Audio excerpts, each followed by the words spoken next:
Win up to £25,000. The Community Lottery, a subscription-based lottery that allows you to continue to support good causes that matter. When you win, good causes win. Every month, eligible good causes have the opportunity to win a share of funds that could help them continue the good work that they do in our communities. To apply, there's no complicated forms, nor do you have to be a registered charity. Just grab your phone, send us a 60-second video explaining your good cause and the difference having extra funding would make to your project. Visit thecommunitylottery.com. Hit the play button and sign up for either 13 weekly draws or by direct debit for just £4.35 that gives you 4 weekly draws. You could have the chance of winning £25,000. The aim of the Community Lottery is to create an additional source of funding that will enable good causes to undertake innovative projects that matter. If you're in, the communities win.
Good evening to you all, and welcome to another edition of What a Week right here on MediaNet Live TV with myself, Mr. C, and of course, my fabulous co-host, Mr. Tony Crossbody, ladies and gentlemen.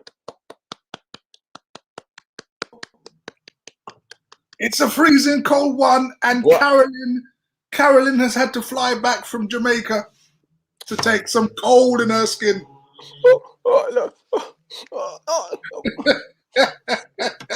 Carolyn. Oh, you poor thing. You be careful you don't catch cold in places where you wouldn't like to sneeze in public. Yeah, listen, Tony, that is one of the worst feelings. You know when you come back from the Caribbean, mate, and you're blessed with the sun, and as you step off that plane, boy, it's like England just say, "Are you back? Are you? Who told you? Who told you to go inside yourself in bloody Jamaica? How dare you?" And the effect, Mr. C, must be really bad. It's worse, isn't it? Because you just had that sun kissing your skin. And even though you put in your jumper and your coat, and you know you're going to step off the plane, Man, nothing prepares you for that icy blast. Nothing at all, man. You know, like for us, we've kind of gradually, you know, seen the temperature dip and dip. But I mean, when she left, it probably was around about 7 or 8. We're talking about temperatures of -2, -4. Boy, she probably got stalagmites and stalactites hanging from her lip. No such problem for Thelma, though. Thelma's listening from Florida, so good evening, Thelma. Welcome to the show. Big up, Florida. Big up yourself, man. What's up? Hello, Karen. Sharon, Spice Gibson, welcome. It's your night. Yeah. Cold in Birmingham as well. I think -4, -5 they've had. So yeah, listen, wherever you're watching, wherever you're looking at us from, please make sure you wrap up and stay warm. And most importantly, please remember to check in on our elderly as well.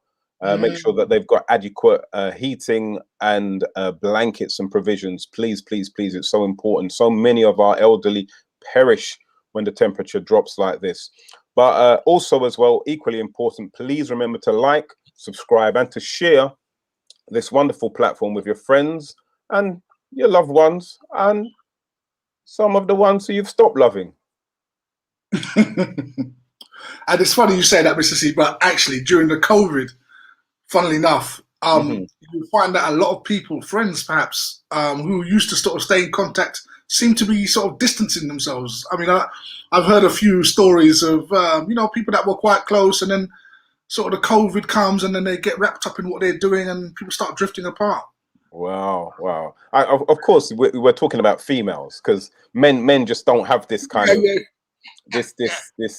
this how can I put it, unhuman-like behavior. we don't care. We say, see you on the other side of COVID. Everybody's all right. Listen, we pick up from where we left off. But look, she hasn't called me since November, you know. And I always check in on her. But now I'm going to cut her off. It's a new year. It's a new me. I don't want toxic people. They start putting the Facebook memes up in it. I don't want toxic people in my life. Oh my gosh. Listen, women, gonna need to stop it, you know. That's how hungry men know that you're vulnerable. Yeah. Hungry men know that you're vulnerable. We do this. Hey, we're just going through the fees. Hey, see one, yeah. You look like a wounded wildebeest to us lions, man. Stop it. What's that saying? They say, don't make someone a priority who's making you an option, or something like that. and you know when it's to do with a man as well. That's the worst ones, boy. Yeah. Oh my days. Yeah, never love a man more than you can love yourself. Yeah. Yeah. But yeah, I'm glad for the lessons, because now, I'm much stronger now. I found myself again. Living my best life. Oh dear, we're teasing you, ladies. We're teasing you, man. We're trying to get it all out before Rulund and they. Saying good evening to Lynn Spencer. How are you doing, Lynn? Nice to see you. Karen James, I saw you. Can't see your comment now, but I saw you earlier. Big up, Angie Angela as well.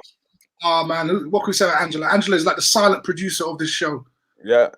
And also Ange Mack as well. Big up yourself. Thelma Mason. Yeah, we've already given you acknowledgement and love. But each and every single one of you, whether you're in the comments or not, we welcome you this evening. Yes, we kick things off with blizzards and snow. Tony, have you managed to venture outside in the cold at all? And if so, no way, bro. No way. There's nothing out there. There's nothing out there for me. Not even I'd rather stay at home and starve than go out there. Honestly, the cold, the wind is absolutely cutting, bro. I don't want that. Nah. Excuse me. It's so cold out there. I saw, and I'm not being sizist, but I saw a reasonably sized woman do this, Tony. She went,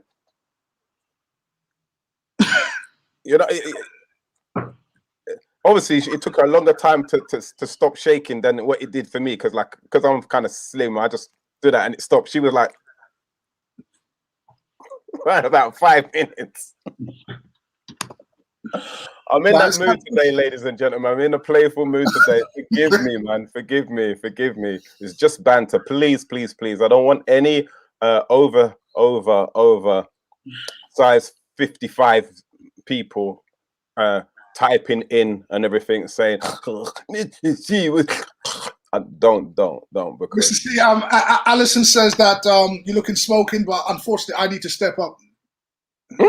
No, listen, I'm only dressed this way because I had to do a business meeting beforehand before we jumped on this show. Otherwise, I'd be this is a t-shirt underneath this. I've just put a jacket and a hat on for the business meeting that I was in earlier on. I'm not saying that our viewers don't deserve such attire. This is my pajama top. I just rolled out. But me and Tony are saving our best for that special day for you ladies. You know, that day that you look forward to every single year? That's me and Tony, we've got something special for you. Don't worry. It's coming. That day, of course, ladies, you know what day it is. Father's Day. And our birthday. And our birthday. That's right. Proper celebration days, yeah? None of this nonsense and everything. Oh, Valentine nonsense. What's this Valentine's nonsense? I got to admit though, Tony, I nearly got drawn in as I was scrolling through Instagram the other day. I saw this amazing gift. It was the first thing what caught my eyes was red roses. There's something about red roses that just no matter where you go, as soon as you see them, it attracts the eye. But these roses, Tony, they were covered in like a see-through balloon, and it had sparkly things in it as well, which illuminated the balloon and illuminated. I was just like, oh my days. Listen, the amount of panty points I would get if I wanted to get all 6 and 7 of them, bruv. I wouldn't have to worry about women again until I was in my 90s. I know if I gave one woman that balloon, she would talk to at least 7 of her friends about me in such a way that I now have 8 women who like me from that one gift, Tony. It's like it was an investment. It was like Bitcoin. You know what I like to do, Mr. C? I like to send a Valentine card to a lady or two and just say from your secret admirer. Okay. But never let her know it's me. And so like never at all, Tony. You know? Oh my gosh. Never let her know. So look, there's me thinking that there's women out there who've lost hair at the side because they had their braids too tight. No, it's you making women ask, I wonder who give me this card here. Right. I wonder. A Peter, no, Peter. Me tell him, say no, to come back. Oh, Johnny, give me this. No. She's just scratching at the whole side of her head, worrying. and the funny thing is, they come back and say to me, you know what? I had the strangest thing. I said, what happened? Mm-hmm. Oh, I got a Valentine card. It was so nice. The thing what the guy said in there. And I just don't know who it is. Listen, you know what, Tony? We got to give you a round of applause, man. You see, these are the kind of things where people should be receiving MBEs and getting knighthoods for. Yeah. Listen, you don't realize, Tony, how you've cheered up a whole working environment because of that. Because if she didn't get that card, my brother, that Zoom meeting the next day, miserable. Oh, and I write poetry. Yeah, I write poetry and I write a poem for this person, so she knows that I know her. Right? She knows that whoever man it is actually knows her. But I obviously never reveal my name, and I spray a little cologne in the car and close it up. Envelope, bro. Let them know the levels. She's smiling for 12 months, brother, until the next Valentine. Brothers, Tony's setting the level, you know. You hear that? Don't just write to my gal. Yeah, nice. Johnny. That's not the levels, bro. Men, we got to step up. Tony is writing poetry in there. Yeah, poetry. Yeah, come on, man. Women love words, man. They love nice words. Of course. Shall I compare thee? Yeah. You see, Hmm? right? Like the lily of the valley. Come on. So is my sweetness. Aye. Aye. I'll jump in some songs of Solomon as well and drown. You think that? What? You think that? Come on. Yeah, that's what I'm saying, brother. So Listen, I gotta be honest. When I first started writing letters of romance to young ladies, yeah, I was heavily influenced by the Songs of Solomon. Right. So I was always talking about silk and cotton and gold and jewels and rubies and all them kind of thing there and stuff, man. And then one girl told me I need to stop getting my granddad to write her things. But poetry, man, I should have thought about poetry. Yeah. And the thing is, I started at school, you know, Mr. C. If there was a colleague, a girl in the class that I like, I would write her a letter, a little poem. But the problem is I had to stop doing that when I ended up in the headmaster's office because it was for harassment.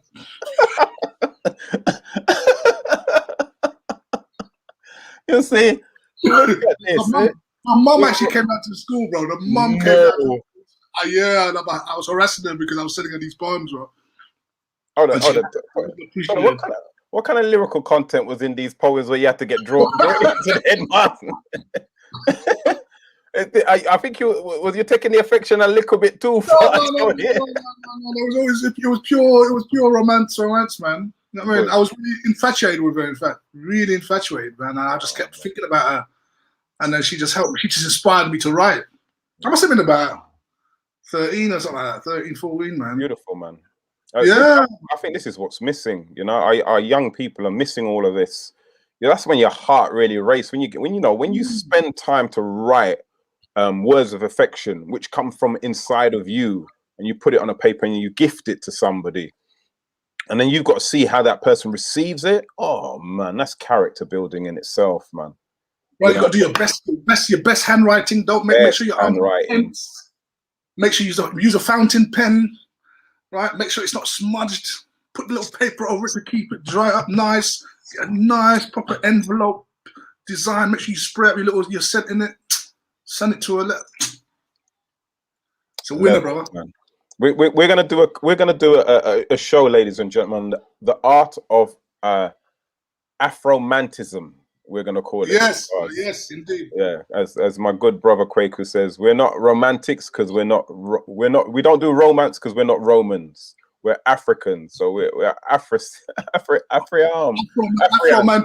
Afromantic. That's how it is. And ladies, if you know about your Afro man, you know the Afromantic. You know when the best time to do these type of things, like after you've had an upset.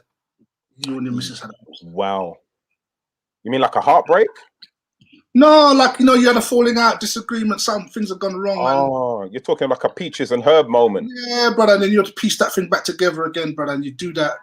Sometimes it's card and expressing from your heart, you see, because what happens sometimes is that when you look into someone's face and speak to them, yeah, you can speak from the heart, but sometimes the word don't flow as easily as when you're actually putting pen to paper. Of course, man. And again, the thing is, you may say something to somebody, and over time, the words may get forgotten, and that moment you may say, "Well, I never said it like that." But when you put pen to paper, that is evidence and proof and everlasting.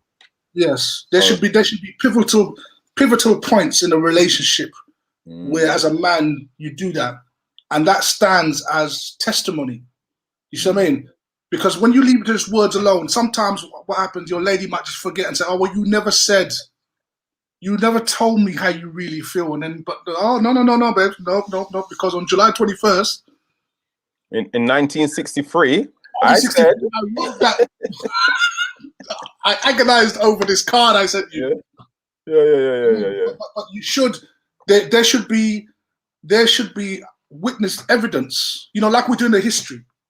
Like there should be evidence that you can point to, where she can say, sometimes even long after the relationship's finished, she can pick that card up and say,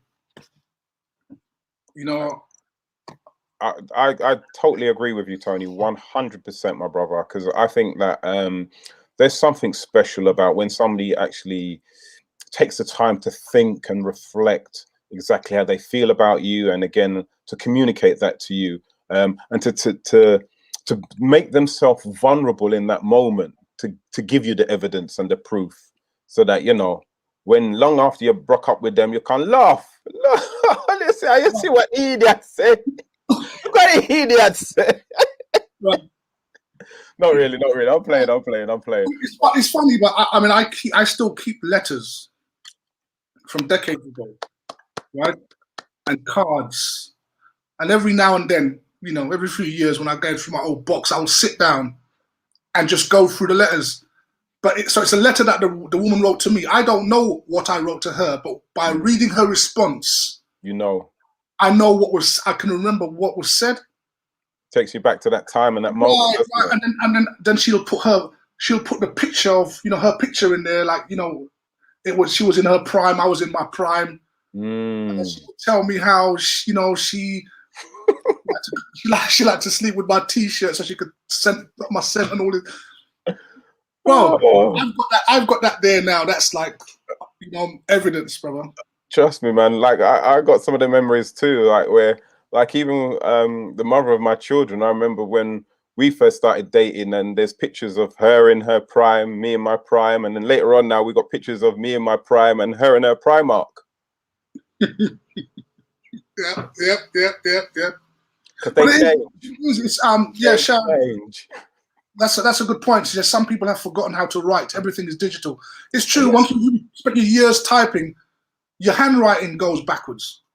Listen, you know I tell you what it is as well. I don't know if I said it on this particular show or I said it in an interview that I had, that there's a thing which I've noticed over the last couple of months where I was actually thinking to myself that there's something wrong with my brain, because what I was finding, because I'm doing a lot more writing now.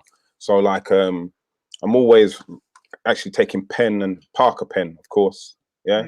Parker. Yeah. And then what I found, Tony, was that I was coming to certain words and I was like, oh you spell that? Let me see. How you spell? And these are words that I knew how to spell. And what I've realized is that our phones and our computers are dumbing us down, because every time you try to type something in your phone or on your computer, auto check, if you start typing a word, it brings up the whole word. So what happens now, your brain stops trying to spell the word, because so what happens now when you write now, you're writing and your brain says, well, hold on, where they spell checked it, where they look at auto. Yes. Because it's waiting for it to kick in. Yes, and you forget the rules like I before E except after C and all them kind of things. So what is received? Is it IE or EI? Do you know what I mean? So I try to sort of write as much as I can, especially when I'm making lists and all that. But also to just keep the skills up, so that and like I said, especially when it comes to women, I find it's more powerful to write than it is to talk. 100%, man. Just going to pick up on some of the comments what we've got here. Again, Tony is just rough and ready, says Sharon Spice. Antigua Allison says, sorry, Ali, Woyoy is not pronounced English. We don't speak like that over here. Woyoy, what special day? We wait in anticipation for nothing for change. You two are jokers, proper double act. Well, thank you very much, Alex. A compliment of the highest degree. Jeremy Reese says, big pimping, Mr. C outfit. Tell us about your business, brother. Look sharp. Oh dear. Another thing I always find too is like, I think a lot of us as men, I don't think we take our responsibility as men very seriously. So for example, if we have an upset between us and a woman, we sometimes sit back and act in a very passive manner. So we say, well, I'll do something when she says something about it. But the reality is, as a man, one of the responsibilities of being a man is that actually you are the one that is responsible for building bridges. Interesting. Whether it's her fault or not is irrelevant. Well, you are the one responsible. Why do you say that? Because I'm sure a lot of men will think, well, if I do if I'm the one who's always trying to build the bridges, then I look soft and weak. Surely. No, brother, that's quite the opposite. Okay, so what's your rationale behind it then? People who build bridges are strong. Because why? Because it's counterintuitive to actually initiate when you think you're wrong. When you're wrong, what happens? A passive quality kicks in, whereby you say, well, I'm not gonna, let me see what she does. Do you see? To override that passive quality takes a level of emotional strength so that you can go and actually approach her and say, can we have a discussion? And she knows why you guys need to talk. And so I find too, and I never used to do this, but one of the things I do, and it's one of the hardest things to do, is when let's say she's in the wrong and you're right. Okay, so it's quite easy to blow off steam. Hold on. Say that again. No, so let's say she's in the wrong. She's done something wrong. You're upset about it, right? You know we're talking about women, Tony. Yeah. All right, ladies, just pretend that you're wrong. You're in the wrong, because I know it's difficult for you lot to buy into this concept. But anyway, carry on, Tony. So she's done something wrong, and obviously you're upset about it. Now the natural response is that a lot of men go into passive aggressive mode, which is either they don't talk, they don't take her calls, because they want her to feel the anger that you have as a man towards what was done. You see, and my thing is, what needs to happen is that man needs to take the initiative and go to the woman and say, look, can we have a conversation? Now, my thing is, I always used to get hot under the collar, and then my voice would raise, and then it just goes.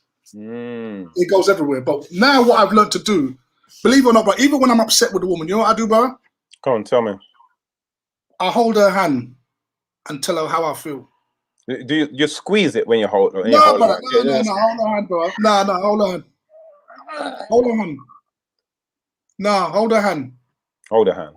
And always start from a point of how I feel. Okay. Well, don't talk to women in language of logic when it comes to emotion. You gotta talk in feeling language. Well, you know what? I hear you, Tony, and I really do agree with everything you've said, apart from that last one.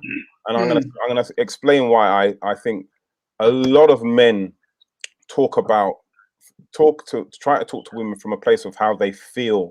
Sometimes you just have to take your feelings out of it, because sometimes when you're caught up in your feelings, that's when you say the wrong things and you have the wrong tonality in your voice.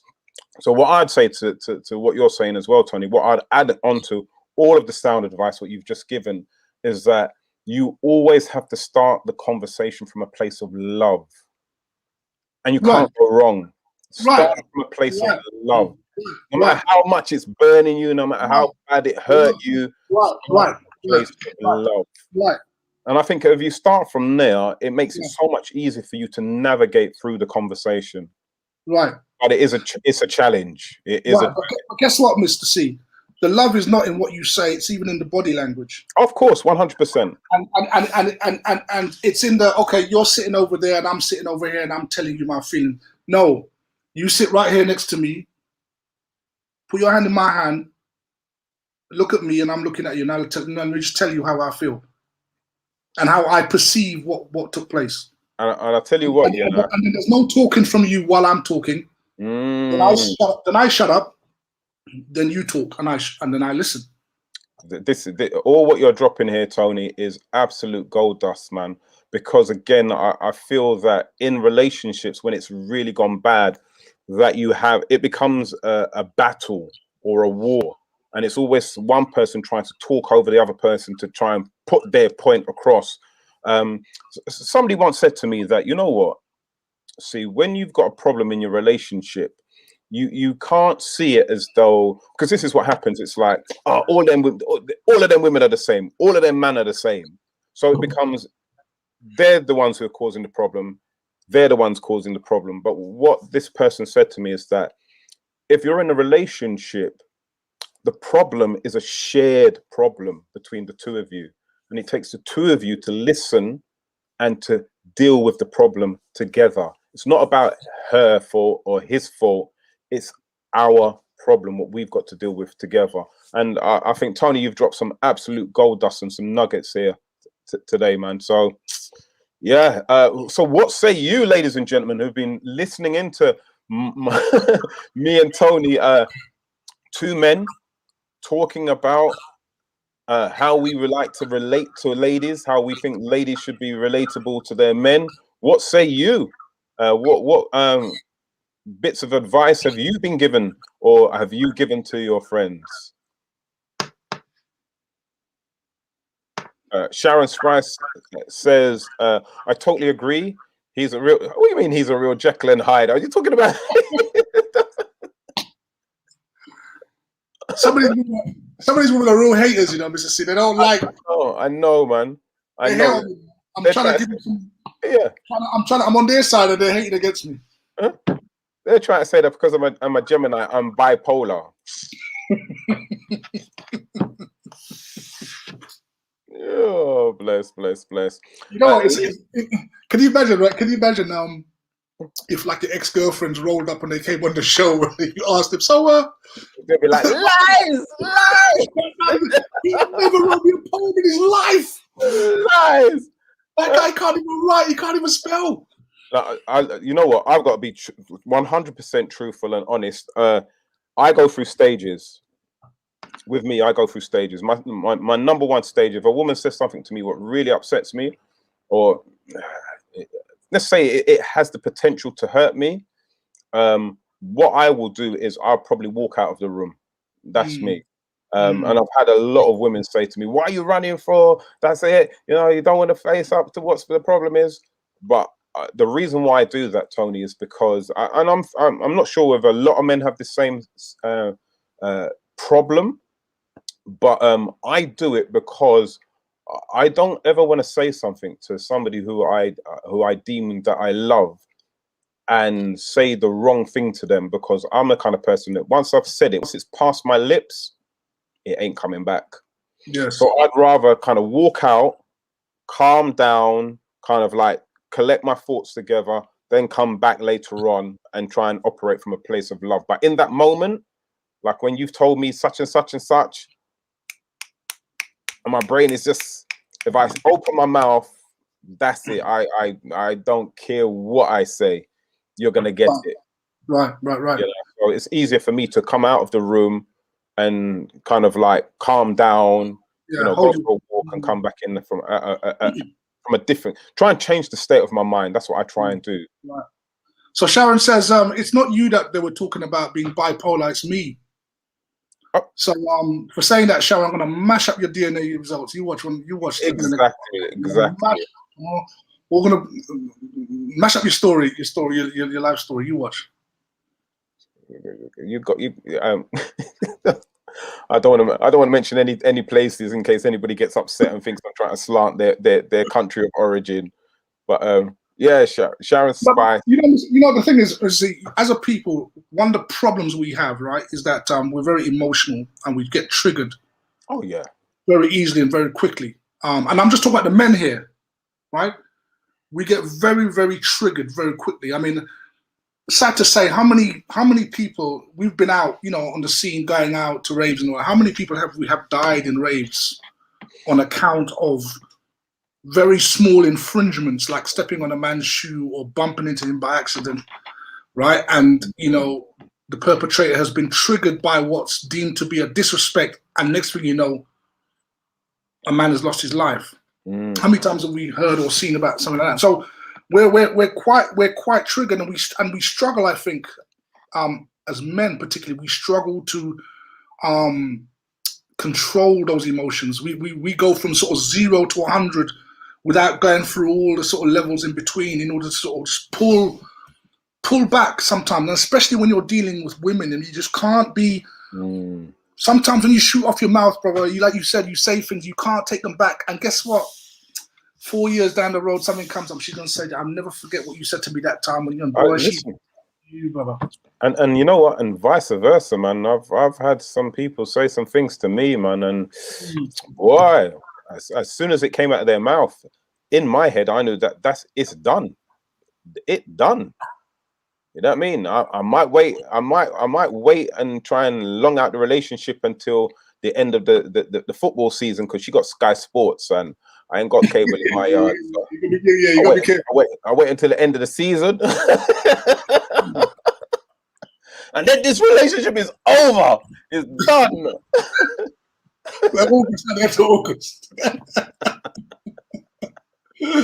I'm showing you ladies the patterns, not really playing. What I've just said, I have been guilty of that, bro. I have been guilty of that, whereby I've just been so incensed. I've literally said things that have ended the relationship on the spot, and I didn't say it's over. I just said something so heinous. I didn't use profanity or insult the person, but I said something about how I feel in this moment about, you know, what this relationship is doing. It was so bad that there was nowhere else for us to go. Yeah, man. And you know what?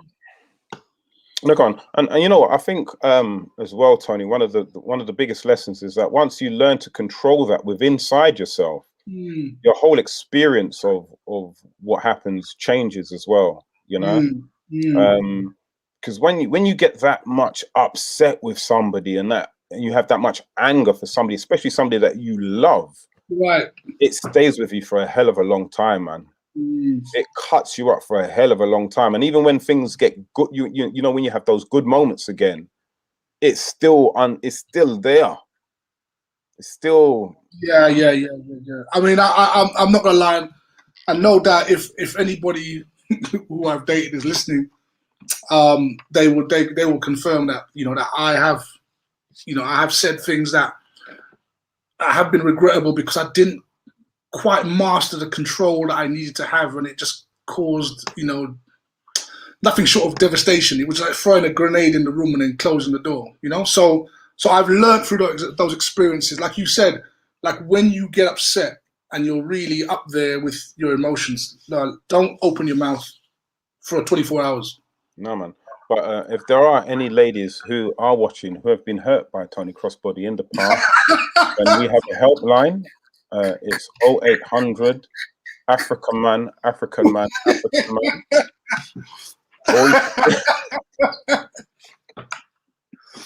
You can send me an email with all the palaver, all the passa. Me read it next week and expose him. I pray nobody steps forward, brother. I pray, because I would be embarrassed. But you know, I have to go. You know, it's you know, life is that sort of learning. It's a school, isn't it? Listen, it sure is. Relationships teach you about yourself, what you're like, and how you operate under pressure and when things are good. And you know what, Tony? We've got to remember that we're not taught this stuff at school. No, exactly. You know, exactly. Our whole background or knowledge or experience, understanding of relationships is based on what we saw on TV. So we hear in the playground, or if you was lucky, your parents might have said to you, come. All right, time for you to learn about the birds and the boys now. Come on, come. Well, you see the two goat them in the garden. You see when they get stuck. Well, don't do that. Huh? That's it. Go back now. Go run and play. Yeah, there's no school in it, bro. It's you learn on the job. And then, you know, there's a thing up with us men too, is that you might have a friend or an associate who's really good with women in terms of, you know, talking to them and understanding them. And you could be standing there watching him, and because of your pride as a man, you don't want to ask him, like, bro, how do you manage a situation where you have, you know, where you're having this difficulty? What's the best way to patch things up? No, we don't. We're so prideful. Think, I'll work this out myself. I'll do it my way. Yeah. And, you know, it's a mess. And that's where it's really going wrong for not just men. I think for women as well. I think a lot of us don't want to tell our nearest and dearest the real truths. And some of us, we've got to put our hands up. Some of us, no matter how many times our friends tell us the real truths, we don't listen anyway. Right. I'm sure we've all got that one friend who's messaged us so many times about the problem that they're having with this particular partner. We've given them solid, rounded advice. And they're like, yeah, that makes sense, you know. That makes sense, you know. And then 2 weeks later, they're in the blues dance together like they're living like Bonnie and Clyde, mate. And then you think, yes. And the other thing I find too, which I find funny, is that a lot of women only know about men from other women. Oh, wow. Big statement. Big statement. Right? So what a lot of women know about men is only from other women. Mm. And what do women really know about men if you're not a man? Do this because the way he's thinking, he's doing this. I always say to female friends, listen, don't ask your female friends about what he's on. Ask a trusted male. Because he will tell you the truth. No, he's not blinded by an agenda. You know what I mean? And but again, go on.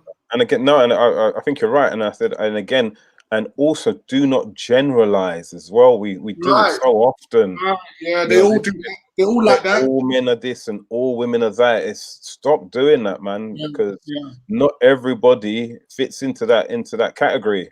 You know, there are some women out there who, you know, she can't do me nothing. You don't know that woman. That woman will put you in a mental home, bro, if you carry on. You know, as meek and as mild as she is, as beautiful and gentle as she is, and you know, she prays 3 times a day and goes Sunday service and feeds the homeless. But if you carry on with that behavior, you're going to see a side to her that you're not going to be able to recover from without meds and serious counseling. Trust me on that, bro. You know? Ladies as well, stop thinking that you're smarter than all women are smarter than all men. They do, you know, and you can't multitask. Yeah, you can't multitask. Tony, have you seen where I put that envelope? You know that envelope? What I said's got the important stuff. You know what? And that's I think that all that is that sort of competitive spirit that can exist in a relationship is very, very damaging. Yeah. And I think a lot of that has to do with, you know, the sort of, to a certain degree, the feminist movement, the sort of female empowerment, where, you know, women are taught this sort of independent spirit. You don't need a man, and you know, you can get along. They're useless anyway. And I think what happens, it creates that sort of division when you have that. No, bro, that's got to be said, man. It's an issue, isn't it? Oh, sorry, my reception. You're blacked out. No. I'm talking, man. Listen. It's still there, all right. Up there, man. But we have that situation where in relationships we feel that we feel like we're competing and we're on the same side. 100%. And that can be a problem. Yeah, you know what I mean? And not just, you know, on the aspect of, be it income, be it possessions, be it on, you know, who's the best cook, who's better in the bedroom. It's a partnership, man. It's a partnership. Lynn Spencer says, Mr. C, please don't stereotype women. We are individuals. Yeah, that's what we're talking about. Yeah. Yeah. Lynn, go to bed. Go to bed. But hold on, but don't go to bed if there's dirty dishes in the sink. Yeah, you know I can't stand it. I can't sleep if there's dirty dishes in the sink. Oh, bless you all, man. Marie Fortune says, not true at all. Not all women think like that. Absolutely, not all. No. No, Of course, I totally agree. Totally agree. just like all men are not cheaters and liars. Yeah.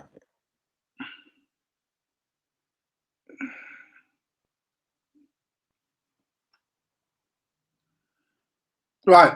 So Phyllis says it's a team, not a competition with your partner. Absolutely. 100%. And you know, Absolutely. Tony, just picking up on that whole independent woman thing, you know, we're all for in the empowerment of women. Yes, the, you know, equal wages in certain, if you're doing the same job as a man, then I think you should get exactly the same pay. Yeah. 100%. You know, I think you deserve it. You've held up the pillar of the community for such a long time, and there's a moment in time, a long moment in time where, you know, I think a lot of women had to do the job of a mother and a father, and I think you deserve all the accolades and all the rewards for that as well. However, you know, it's yin and yang, and it is about balance. And some people, I just think, took the independent woman rhetoric a little bit too far. When you start adding on, I don't need a man to do this, I don't need a man to do that, I don't need a man for anything, I've got my RABBIT, I don't even need him to help me feel good. That's when you're going to have problems. That's when because you've already kind of detached yourself emotionally from all the things that a man is supposed to cling towards you with in a relationship. So if there's no soul, if there's no spirit in those departments, then you reduce yourself as a woman to what is attractive to a man, I think. And that's where it becomes a little bit dangerous. And that's where if another woman who's offering all those things, offering all those areas to a man where he can be a man, then he's always going to see something a little bit more attractive elsewhere, ladies. And that's all I'm saying on that. I'm not saying every woman, but I'm just saying some. But again, I'm touching on that. I think one of the problems, again, that I've noticed is that we have, certainly in this age, too many men that have too much feminine energy. Right? And right. And on the opposite, we have too many women who have masculine energy. And that's a problem. Look, see, look. Wow, stop. Pure nonsense you're talking. Look, see? No. It's not nonsense. It's not nonsense. There's a very I so want to do the mimic, but I don't know if it's appropriate. But there's a story that I know. The energies have been switched over, bro. We're seeing a lot of men that are acting very much like females, and we're seeing females that are acting very much like male. And this does not work. This is where the competitive spirit comes in the relationship. So if you're a masculine male and you're dating a masculine female, what you're actually dating is a pseudo homosexual relationship, because you've got two people with the same energies that can't work. And again, you know, I think it's deeper than that as well, Tony, because I think some women have had to become that powerful force because of the fact that they've been trodden on. And you know, everybody's got that point, that turning point where, you know, there's that old country and western song, "Coward of the County," you know, where the father was a bad man. He made his son promise that he would never do the things that he's done, until one day, you know, after, you know, being ridiculed at school, being called a coward, yellow belly, whatever, and one day something happens which triggers him where he has to be like a man. And I think a lot of women I've seen, I've known where they've gone through that. They've been that princess, that meek, mild woman, but a particular man or a series of men have taken liberties upon liberties where they have to thump down a man in a dance. They have to thump him down, thump him down. Sorry. Yeah, so Carolyn says women unfortunately have had to step into male roles at his daddy more than the man. So the masculinity comes in. It's not what they wanted, it's what they've had to assume at times because of absent fathers. 100%. Okay? I think that's part of the story. Because look, what's your son? Story. I mean, in some cases, I mean, we have been taught, for example, that you know, the reason why that happens obviously is because men have abandoned their responsibility, but nobody talks about the men that will run out. of the relationship or run out of the house, that they couldn't stay any further. So, I mean, there's a lot more to this than simply, you know, a situation where women have been forced to be like that. And what happens is after you've had that masculine energy for X amount of years, it's very hard to dial back. It's very hard to dial back. If you try and date a woman who's been by herself for a long time, she struggles because she's always been the leader. She's a manager at her job. She's the leader at home. You're dating her now, and now all of a sudden, it feels like you're wrestling. Well, you know what, Tony, I hear what you're saying, and I'm not a woman, so the ladies can correct me. I think that if a woman in that situation, if the man steps in and he steps in correctly, then she can relax in that moment. But if he doesn't step into it properly, then she's not gonna relinquish the control of what she's doing, because for her as a woman running her household, things have got to be run at a certain level. And she will not drop that level down for you to step up into. You've got to step on top of that and say to her, you know what, babes, I've got this, and constantly prove to her that you've got it. So for her to relax. And I think a lot of men don't do that. Right, and that's me. I don't do that. Okay, well, what I do, I have to. What I do is I sit the woman down and I teach her about the family structure. That's what I do. Oh, okay. Because when you've been independent for that long, you just don't understand. A lot of time you don't understand the family structure. Well, no, but I mean, like, it doesn't mean that I step in and give orders. No. But it's how a relationship is supposed to function when you've got two people with two separate experiences coming together, right? And how to avoid that sort of competitive spirit that can raise itself up within a relationship and make it very difficult. But there needs to be a conversation between the couples that, you know, you as a man should know what a relationship, because theoretically, you're not dating for sport. Theoretically, you're trying to have this woman, so eventually you're going to live with her, you're going to marry her, if your intentions are that way. If you're not, then obviously you don't care.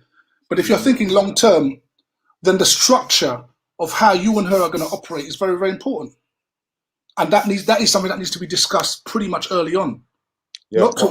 Not for you to wait till you're emotionally invested, but then find yourself in a WWF wrestling match because she's been doing something for so long, but yet you're a masculine man, and now you're competing in a relationship where you're supposed to be loving each other, but most of the time it's fighting.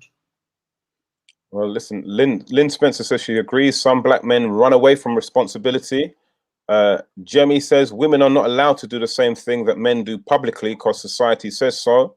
Oh gosh, sorry, just moved. Also because men, it's just moved again. Stop typing, not really. Also, because men not been doing what is needed, women have had to be mum and dad. I think we might have read that already. Phil says, but there are also women who won't let the father see the child because of jealousy or issues with ex. If a father waits to be in the child's life, you should allow these fathers who want to step up and be there, as not always about money, but kids need to know that daddy is there and daddy loves them. Of course, we're talking about how it affects the children. Tony, anything catches your eye there? So Marie says, yes, that is true. You can get a man with female traits and women with masculine traits, but because as time is moving on, we are recognizing that the historical roles of men and women are changing, mostly because of absence or lack of responsibility of the man as the breadwinner has failed in some ways. Yes, Marie, but it's deeper than that. There is actually an agenda that's been pushed out and has been pushed out since the 60s. You can check it out. It's to do with the CIA and the intelligence services who have pushed this thing amongst most people, but specifically in the black community, and it was always to remove the man out the house. If you go back to Plato, for example, and the Greeks always discussed how could you control a society, and they found out the way you control a society is to remove the deterrent that was in that society. That was the man. Move him out the house. Once you moved him out the house, you've got the woman and the children. and they're easier and more malleable. So this is not an accident. What we're witnessing now. This is I think this is about third or fourth wave feminism that we're into now. This is all started back in the Soviet era. If you look at the history, so it's done nothing obviously in the black community but damage it. You see. So this is all done by design. It is. To a certain degree. Yes, indeed. Yes. If you look up Gloria Steinem and the CIA, you can see how she was used as a poster girl for feminism. And it was at the same time that Hugh Hefner started off the Playboy empire, and it was used to divide the family and break it up, break man away from woman, and give women that independence and the power that was required to make men now come. Men were now going at the back of the queue because they had to come to the house and stand outside the front door to see their kids. So they no longer had the power they had when they were under the roof. So this has been a goal for decades now, and it's worked very well in our community. You see, so what happens eventually is that men get less and less respect. Even men who are masculine and who are fair and are tolerant, they get less and less respect, and they're looked down upon. And what happens is that the law courts and the laws in general put laws forward that are more biased towards women, and the men basically are left on their own. And so, with a situation like that, what you have in our community and in other communities is that you have this division amongst men and women, where we have lower rates of black men getting married, right, which obviously results in more children outside of wedlock, and fear of men wanting to commit to marriage, to something long term, because they feel that the way the laws are framed, it's heavily biased towards women. Well, so it's a deeper problem than than just on the surface. It's part of a plot that's been in motion for a very, very long time. But we're reaping that whirlwind today. That's why we have large proportions of women in their 30s, 40s, and 50s in the black community got no man around. No man. They're never going to see marriage. A lot of them. Yeah. And you've got the men. Well, as you said, I mean, like we've seen very high profile cases where people have been divorced or getting divorced, and we've seen some real horror stories. I mean, Paul McCartney and his ex-wife, it was one of I could not believe the settlement that woman got as regards to, he had already built up most of that wealth, if not all of it, prior to her doing anything, to be honest with you. And the fact that she could just walk into his life for literally a couple of years and literally leave with half of his fortune is just unbelievable, absolutely unbelievable. And again, that shows you that this is beyond how we operate as human beings. There is some kind of design to destabilize what should be a natural thing. Yeah. So Lynn Spencer asked, do you really think men think about the law before committing to one? Absolutely, especially a man who's got assets. Yes, they do. 100%. I know them, and they tell me explicitly, yes, they do. Yeah, prenup. And then again, once you start having that prenup. Yes, Marie, yes, it is. But it's I think we have one of the highest rates out of the foreigners in this country in terms of single parent households and children out of wedlock. And again, I mean, that whole thing relates back to probably the late 70s, mid 70s, where again, if a young lady, once she was past the age of 16, 17, as soon as she got pregnant, what would she be offered? Council flat. What was the terms and conditions of the council flat? That the man who you had the child with couldn't live there. Yeah. So all of a sudden, the woman by herself has become a house owner, or has acquired a property without the help of a man, so-called. Right. So therefore, she straight away looks at him as being less than. So it's. Wayne Liebert says, bottom line, the black man failed the family structure. Wayne, I don't totally agree with that, brother. Yes, they have a part to play. I think the women also have a part to play. Lynn Spencer says, I was referring to poor black men. Yes, Lynn, because why? Because they a lot of them are worried that if things don't work out, they will never see their kids again. And sometimes their kids are poisoned against them. So, and, yes. and it's not always intentional. No, we have a tiny portion of black women who say and poison their children against the fathers. But in my walks of life, the majority of women, you know, even when the father is absolutely a loser, the mothers still want the father to have a connection with the child for the child's sake. Right, and that's a very, but sometimes too, what happens is because of the toxicity of the breakup and how it ended, sometimes children are weaponized. That's the problem. Which is absolutely terrible and wrong. Absolutely. I mean, you said something which struck a chord with me, Tony, as regards to men fleeing or leaving the relationship. And you know, I've said this probably once or twice before, probably no more than once or twice, that I had a memory, like when I broke up with the mother of my last two children. For me, it was I left the family home because I knew that I didn't want my children to be brought up in a home where they saw their mother and father at war. That even if they couldn't see it, that they could sense it. In my head, it was like I never saw that with my mother and father, and I didn't want that to happen for my son. So I felt I was being brave, being strong, had to deal with all the pain of going from a full-time father to a part-time father. And as I said many a times, it's the closest I've ever been to being depressed and having suicidal thoughts. The fact that I know that this decision, which I'm doing, so that my children can be raised in a home where there's no conflict between their mother and father, now means that I have to become a part-time father. Right. But I had a flashback memory of my mum and my dad having a discussion, and it wasn't an argument because they never ever raised their voices to each other. It was always civil. And I remember my dad actually saying that he's leaving. And I must have been around about 3 or 4, and I hugged my dad's leg and told him, "Daddy, please don't go, please don't go, please don't go." And my dad never left. And I think to myself, if I'd done that for my sons, what added benefits would they might have got from me staying, just swallowing my pride in that moment and just, you know. You know what, ladies and gentlemen, this has been a stimulating discussion and conversation, which we're definitely going to probably continue.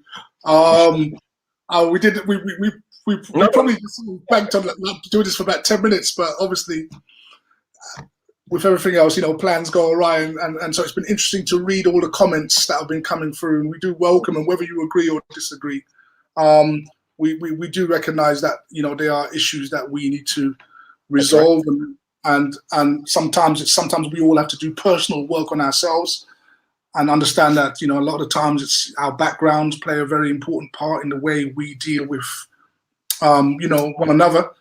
And yeah, it's been a very, very stimulating and interesting discussion. And so we've come to a time now where I'm afraid we do have to pause the conversation here, because we do have to talk about history, but not your relationship history, but Black history. So let's do that. So ladies and gentlemen, let's give Tony a big round of applause as he takes us through into the Black History Month section. So last week, we were talking about the importance of watching out for terms and words and the way they are used in reference to Black history. Okay, so let's have the first slide, and let's remind ourselves of what we were talking about. So first slide, please. So last week, and we're going to just touch on it again this week, we are reminded oftentimes, whether it's European historians or even our own historians, that we are Africans and we are from Africa. Now, the problem with that statement is that there was actually no such thing as African. Why? Because Africa is a continent. It is not a nation from which you can belong to. It is a continent. 30 million square miles of continent. 54 countries of continent. 1.4 billion people of continent. Therefore, to say that you are African is so generic that it doesn't point you out or identify you as anyone. Furthermore, people do not realize that Africa is a continent as Europe is a continent today. Africa as a continent was very much a first world place in ancient times. Millions of people emigrated into Africa, whether it was to visit the great schools and universities of Timbuktu, or to make a new life for themselves in pasture lands because they were suffering from warfare, civil war in their own countries, and had to move to a better climate. But those people were not African. They just lived on the African continent. And I've got to keep beating this drum, because every time you see a picture with a dark-skinned man on it, all the historians say what? He is from Africa. He's an African. And this is part of the trick that's played upon you when you're trying to understand your history. It's a trick. Next slide.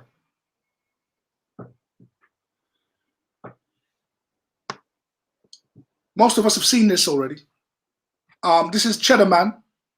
Okay, this is a reconstruction of what is the first modern Britain. Apparently, he was alive 7,500 BC on these very shores. Was he from Africa? No. So, when he had his descendants, he had his children, grandchildren, well, they became nations on this particular island. Next slide. In fact, when the Romans came here in the 1st century, 2,000 years ago, they found a particular group of people on the British Isles called the Silures. I wonder if we can just expand that slide, please, so Mr. C could just read it, if you can see it, Mr. C. Thank you very much. Thank you very much. The Silures were a powerful and warlike tribal confederation of ancient Britain, occupying what is now southeast Wales and perhaps some adjoining areas. They were bordered to the north by the Ordovis, to the east by the Dobuni, and to the west by the Demete. Bring it up a bit, please. Bring the slide up so Mr. C can read the rest. Under origins. Can we bring that up? Their origins, according to the Tacitus biography of Agricola, the Silures usually had a dark complexion and curly hair. Due to their appearance, Tacitus believed they had crossed over from Spain at an earlier date. Right. So, yeah. Sorry, there's just a little bit of feedback still happening. I'm not sure where it's coming from. Okay. Thank you, Phil. Yeah, so according to the Roman historian Tacitus, when the Romans came here, I think it was about 77 AD, the people that they met here were black. And they deduced that these individuals probably came from Spain.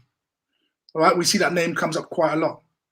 So from the time of Cheddar Man to when the Romans came here, these islands were pretty much black all the way through.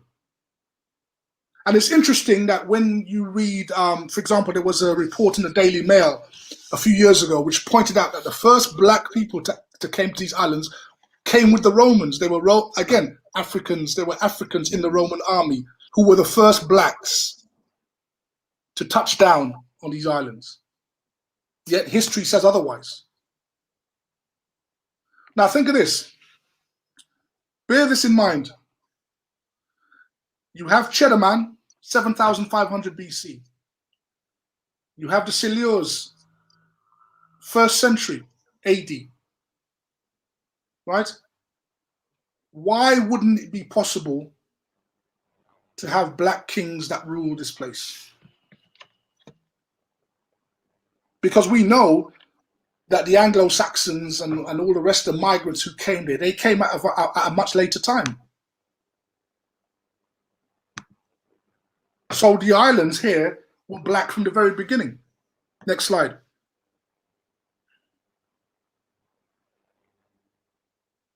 And we know that it's true because there's still evidence about that proves that. So you're looking at a picture now of Charles II, King of England, and it describes that he has a very black complexion, if you can see it there. If you're watching this on a TV screen, I hope you can see the underline, but it points out that he has a black complexion. And his son, who is described there, called Lennox, he is also a black man. Come on, his name is Lennox, mate. Yeah, Lennox, exactly. Exactly. And Now, he's got King Charles, he looks like he's got contouring on as well, so that proves he's black. right. And interestingly, Charles II had a nickname called Black Boy. Mm. So those of you who drive up and down Tottenham and drive up Black Boy Lane are driving down a road that it's named after him. Or the Black Boy Pub, the Black Boy Inn, or the Black Boy Hotel. All named after Charles II. See? So these individuals were indigenous to these islands. They were indigenous. Although the first man, and it's universally agreed, the first man came out of Africa and the first woman. But after they spread from Africa, they set themselves up in all the continents of the world and all the islands of the world, including the UK. And this is corroborated by our next slide, which was written by a very, very famous historian and founding father of the United States, Benjamin Franklin. And he basically wrote a treatise on the nations of the world and what color they were. Next slide. Hold on, just before you go to the next slide, look at his forehead. Good. Doesn't his forehead look like somebody did lick him in his forehead with a table tennis bat? Can you see the shape? Yeah. He's flattened out in the middle. Right, he's flattened out. Next slide. Can we expand that top, please? The top part, please. Which leads me to add one remark, that the number of purely white people in the world is proportionately very small. All Africa is black or tawny, Asia chiefly tawny, America exclusive of the new corners, wholly so, and in Europe, the Spaniards, Italians, French, Russians, and Swedes are generally of what we call a swarthy complexion, as are the Germans. Right. Wow. So there's that word swarthy again, right? So swarthy means dark of skin. Mm. So 1751 was when this was written. And basically, Benjamin Franklin is complaining that there's too much blacks and browns. And even the Europeans in 1751 were of a dark complexion, as were the Germans, the original Germans. Kept all of this hidden, man. Next slide.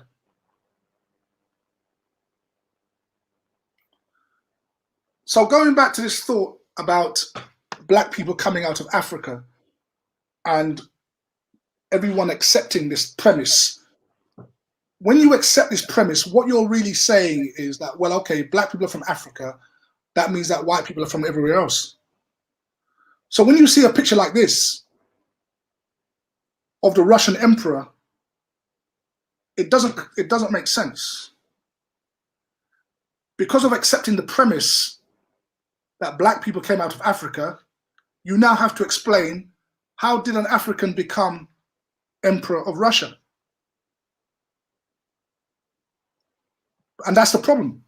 You see, the problem is he wasn't an African. He was a Russian. And that's what you've got to get out of this mindset that Europe is for white Europeans. No, they came much later. I mean, by the time Peter the Great was there, they were around then, but they were a later addition to the European continent. So this idea of anytime you see black people, Africa, we have to ditch that idea. Right? We have to ditch that idea. You notice whenever we see paintings, European paintings of a black figure, what do they always say, Mr. C? Oh, it was an African servant and she was there in the Always. court of James. Always, man. Right? It's always an African servant. Let me show you an example. Next slide. A well looked after African servant as well is the other thing they like to add. With rubies and jewels. Yeah. Right? Next slide.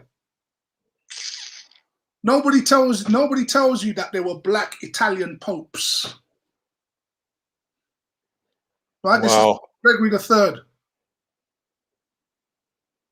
That's the first time I've ever seen that. Yeah. Nobody tells you there were black popes who were actually Italians.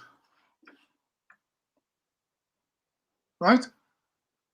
But if a European historian were to look at that, he's going to say, oh, well, he was out of Africa and he was brought up by, a very famous family and he was sent to all the great schools and eventually he made his way up to the papacy. That will be the story. Like to say that is we westernized him and civilized him. Right. Again, and that's the premise. Right? So nobody would think that there were anything like black Italians, but we just read Benjamin Franklin saying, look, all these people were swarthy in 1751. Next slide. Now, I want you to watch this next slide. It's a very short video. And continually reassess how black people are taken out of history. As facts.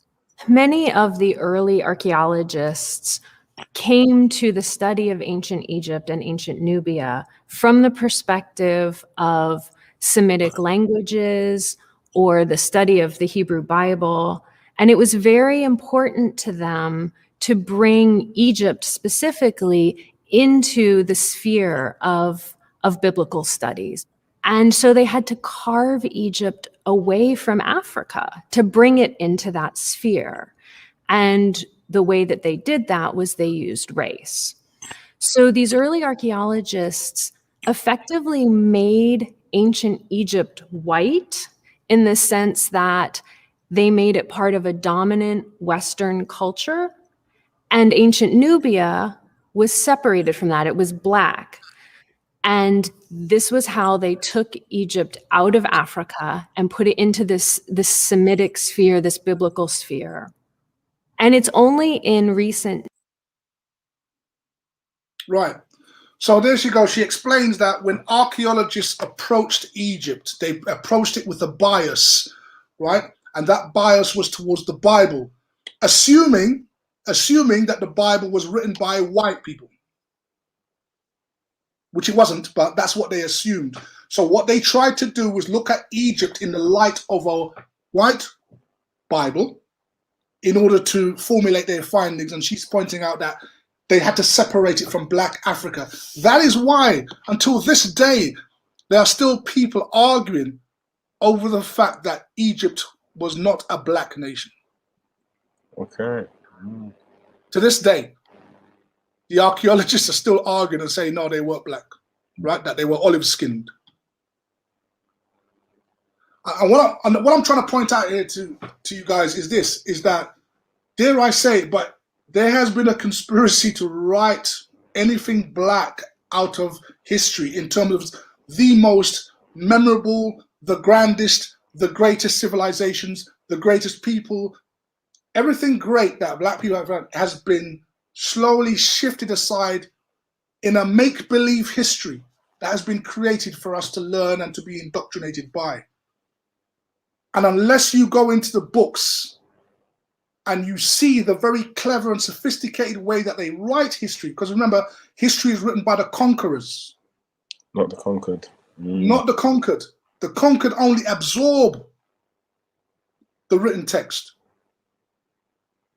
So when you're reading history, particularly history that has to do with you specifically, there is a lot of cloak and dagger, smoke and mirrors, words that are used to throw you off the scent. And I'm going to show you this right now as we look at this next slide.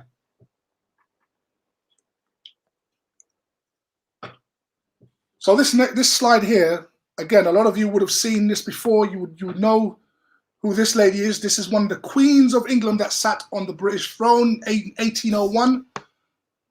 Her name is Queen Charlotte of Mecklenburg-Schwerin in Germany. She's from Germany. Right? She is from Germany. Now, I want to show you how they explain her away, because of course, when you see her portrait, which is hanging up in the Houses of Parliament, right, you see a definitive woman of color, right? But how do they explain that away? Because we can't have black genes or black DNA. Next slide. No. So this same woman who is on the very left of your picture, Queen Charlotte, is the grandmother of Queen Victoria. The lady on the right of Queen Victoria is her granddaughter, Princess Victoria. So on one side of Queen Victoria, there's a woman of color. On the other side of Queen Victoria, there's a woman of color. So what does that mean as far as Queen Victoria is concerned? But they don't want to talk about that. And it's important that they don't talk about it, because we're talking about royalty here. We're not talking about low-level individuals and people who have not contributed anything or seemingly contributed anything to the world. We're talking about greatness here. So greatness cannot be attributed to anything to do with black. Let me show you. Next slide. If we could expand this slide, please. I want to sort of show you what is discussed about the same Charlotte, the Queen Charlotte, right? How she's explained away. Can we just, excellent. Mr. C, can you read that, please?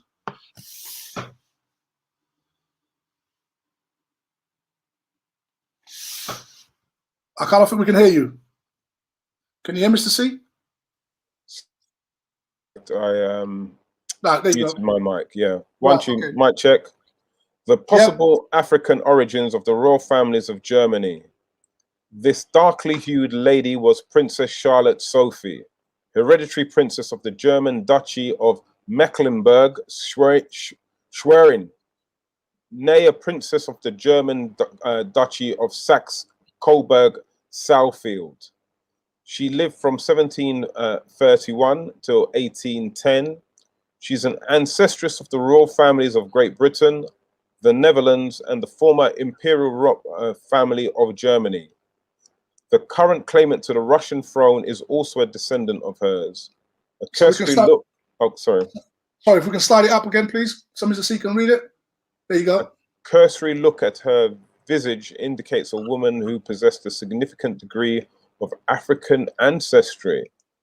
Her parents, however, were the standard issue, 18th century German minor royals, and even though her father's portrait reveals him to be somewhat tanned, there's no indication, at least on Wikipedia, that Charlotte Sophie's ancestral possessed an African antecedents at all, yet her portrait strongly suggests that she did. It's possible that one of her royal parents had a secret affair with an African servant that resulted in Charlotte's birth. Stop.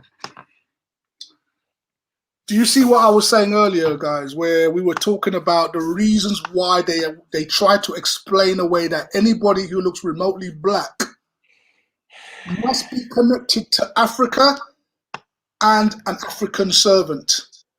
So they try to explain her existence away that one of the royal members of the royal family had an affair with an African servant and she was born, and that's how she came to be Queen of England. This is done all the time.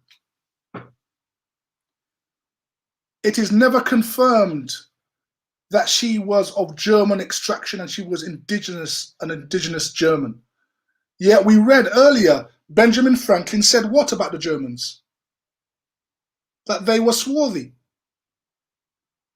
Now the historians come and try and explain away a German queen, a queen of clear German extraction with colour, but then try and say, well, the way she came into this was that she had an affair with one of the royals. She was an African servant, and that's how she was born, and then she made it so strong. This story repeats itself over and over again when you look at Black history, and it's by no coincidence that this happens. The reason why they do this is because they're getting your minds away from the fact that the original Europeans were dark-skinned people. They lived in all the different lands of Europe. They ruled it. And now, 500 years yet later, when they rewrite the histories, they say, well, they had an affair with an African servant. That's how they came to be that color. Next slide.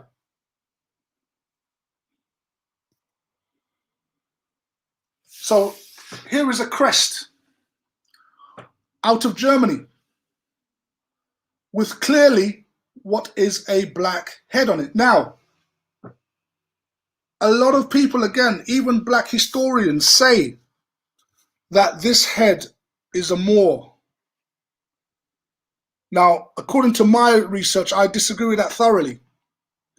What you're looking at is a German. You see, again, this whole thing about Moor, remember the Moors, they originate on the African continent. They're from a place close called Mauritania. That's how they got the name, Moor. And they went through Spain and Portugal, right? And they tried to invade France, but they were not quite successful. But the European historians tell you that whenever you see a black figure around Europe or on any crest, that they are a Moor. No, they are the indigenous people of that country. That's why their head is on their own crest. You're looking at a black German. You're not looking at a Moor. To say that this is a Moor is buying into the lie that these people are from Africa. That would make sense. Why would they put the head of a slave on top of their family crest? It just doesn't make any sense. And even a Moor, even if that was a prince, why would they put someone of another nation on their own crest? Do we know what year this crest stems back from? This would be about the 1700s or so, thereabouts. So again, before slavery. During the time that slavery was taking place. Okay. Yeah, and again, why why would Germany necessarily be a land of white people with a black crest on it, knowing the situation with regard to black history? Why would white people put a black head on their crest? Now, let's look at the next slide. I'm going to show you how they explain this away. Next slide. Mr. C, the second paragraph there, could you read that? Okay, yeah. The heraldic crests of many a German aristocrat and royal family contain the profiles of African men's heads. One explanation for this is that these families were founded by knights who commemorated their victories over Islamic Moors, a significant portion of whom were sub-Saharan Africans in the Crusades, by depicting the heads of their vanquished enemies on their family crests. Well, thank you. So look how they explain the story away. The reason why they've got black heads on their crests is because these are Moors that were conquered. So in other words, like when you shoot an elephant or you shoot a deer, you know how they do, they put their heads on the wall. So this is the reasoning. And they were they're sub-Saharan Africans. Why were they sub-Saharan Africans? Because they were black, of course. Of course. If that is the way you understand your history, then all of this is going to be confusing. If you accept that that is a Moor, and every time you see a black face in a European country, on a statue, on a painting, and you write that off as being a Moor, you can't really get to the bottom of real European history. European history tells us very clearly, Benjamin Franklin said it, 1751, Europe is tawny and swarthy and black, as are the Germans. So that black head you see on that crest is a black German, probably a famous ruler or a famous family head or some aristocratic noble who did some great deed that is now memorialized on a crest. It is not an African, it is not a Moor. Next slide.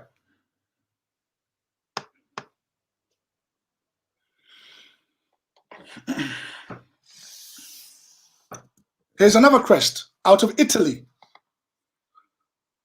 An aristocratic family called the Pucci. Why is there a black head on the family crest of the Puccis?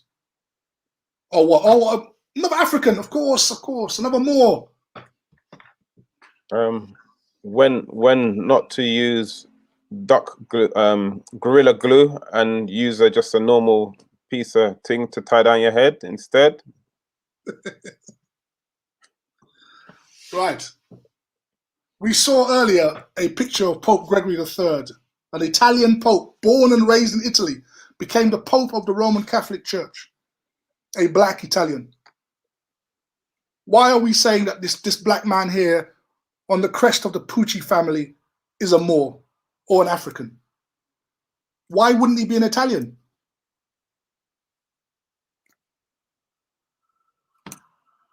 And this is the way that smoke and mirrors are being played with the history, where even we as a people and those of us who know some history would make the claim that this is a Moor you're looking at. No, you're looking at an Italian.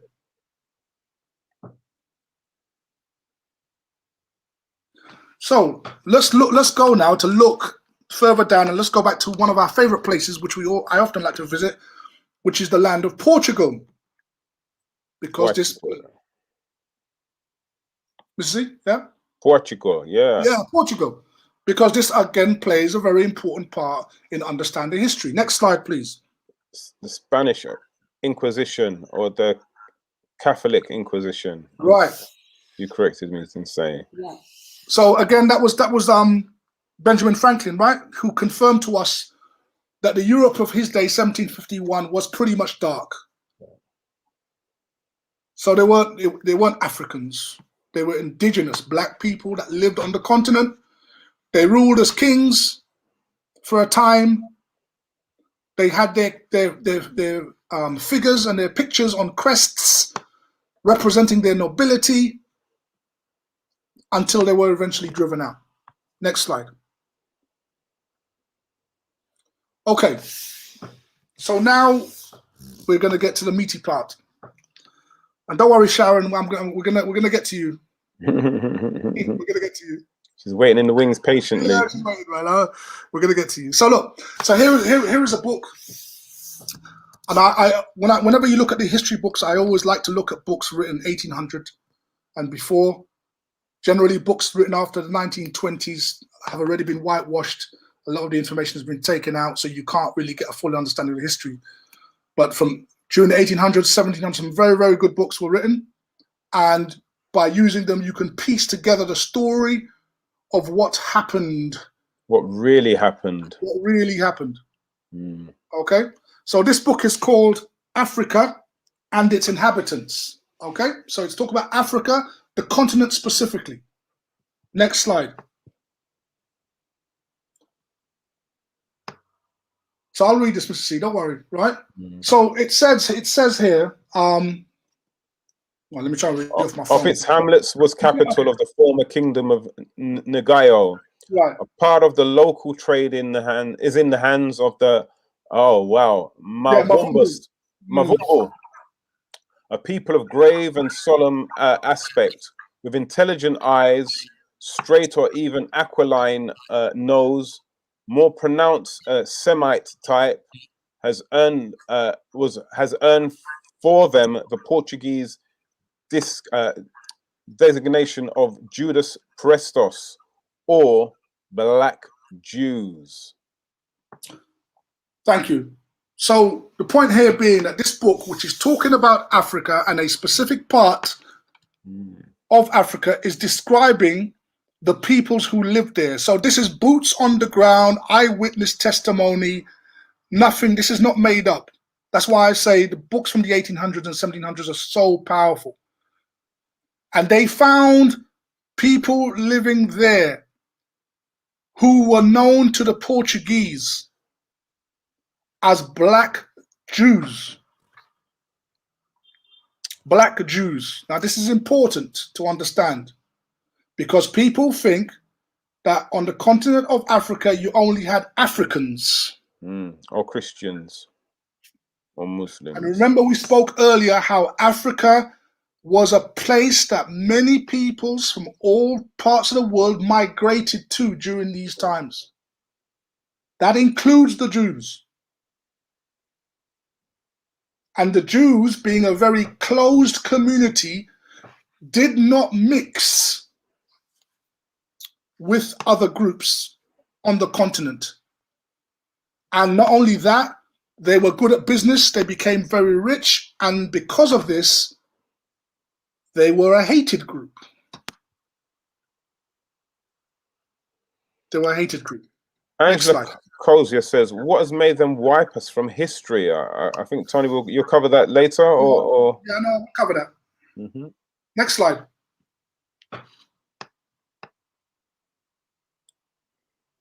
So it says that the Jews expelled from Portugal at the beginning of the 16th century were also, noticed, condemned to slavery.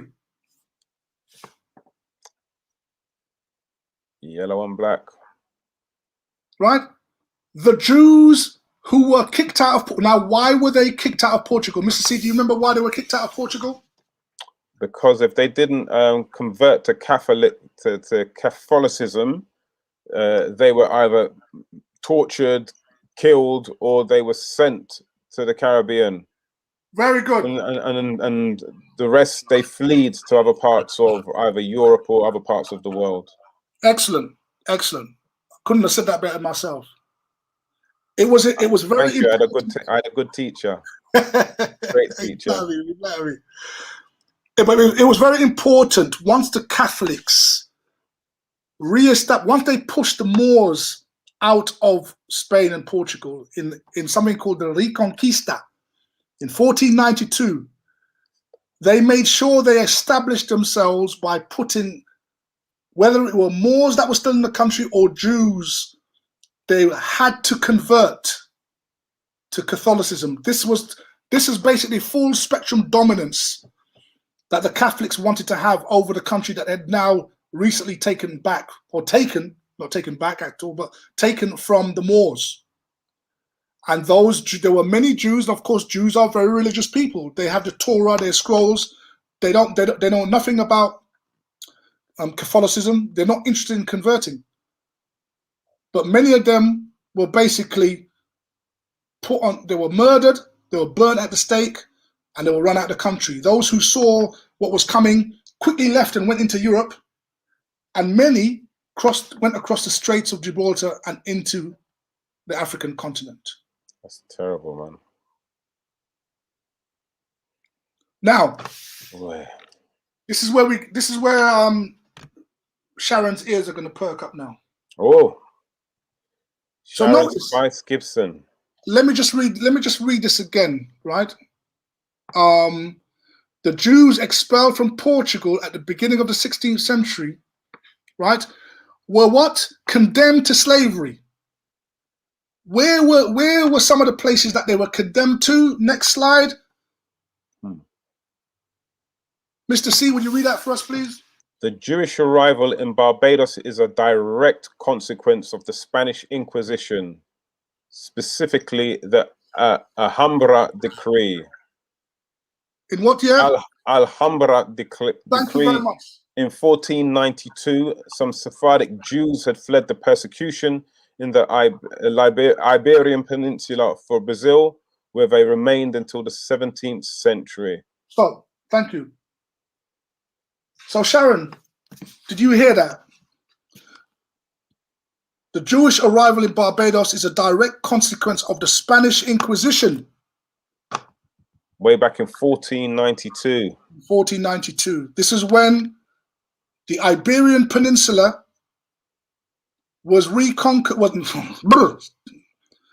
was conquered, and the Moors were driven out by the Catholics. The Jews, on pain of death, were forced to become Catholics. Many who didn't were packed on ships and sent to Barbados. And if you know anything about the word Barbados, it's a Spanish word. Barbados is a Spanish word? It's a Spanish word because Barbados was originally it was a Spanish colony. And then it was taken over by the Portuguese and then by the British. Oh. And the word Barbados means bearded one, as in beard. Come on now. I thought what that Barbados meant was that there's a bar by the bay for two people. Barbados on dos. Right, so Scott Garrett Headley says bearded trees. Yes, Scott. It could be that. They also say that it could be the shape of the way the waves crash onto the shore, like a beard. Barbados. So they're not. It's not conclusive, but that it could be that. It could be bearded trees. We're just gonna drop something in there as well for next week. If whoever comes up with all of the original, as many of the original names for the Caribbean islands as possible, there will be a prize for you. A little bit of research for you to do. The original names of the Caribbean islands. So Jeremy Reed says, I thought it was Portuguese was first, Tony. I thought that too, but it's a Spanish. Spanish came before the Portuguese, and then after a short time, the Portuguese took it over, and then the British came. So we have our story. What is the story? In Portugal, there were a group of black people called the Jews. They were forced to convert. Many of them who did not were packed on ships and sent to where? The Caribbean. One of the islands we're focusing on today is Barbados. And the reason why I'm focusing on Barbados, because I'm going to do a DNA reading of one of our loyal viewers, and she's from Barbados. So I'm personalizing this, but understand that this was Jamaica. We've read many times about the first people who were taken in Jamaica. 1513 came out of the Iberian Peninsula. We saw the same thing for Antigua last week. And, you know, the evidence goes on and on. Right? So, with that said, next slide. Yeah, Jeremy Reese says, can we also confirm the link between Barbados and Ghana? We can. Both of them have got equally the same Whatless football team. Jimmy, hold tight. Hold tight. Playing with you, Jimmy. Playing with you. We'll deal with that later, bro.